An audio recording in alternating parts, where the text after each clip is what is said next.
How to create a QR code for your Instagram photos.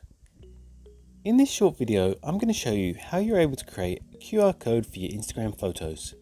But before I do that, please don't forget to like this video and subscribe to my channel.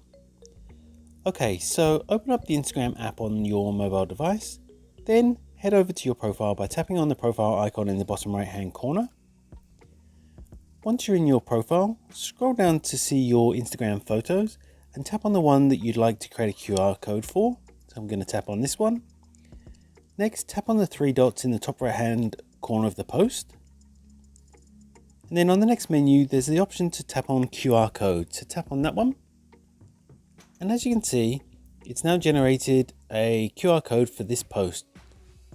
So people can scan this QR code with their smartphone's camera to see this post. You can change the color of the QR code by tapping on the color options. And then if you hit save QR code, it's going to save this QR code. And that's all it takes to create a QR code for your Instagram photos. If you found this video helpful, I'd love it if you liked the video and subscribe to my channel. Thanks for watching.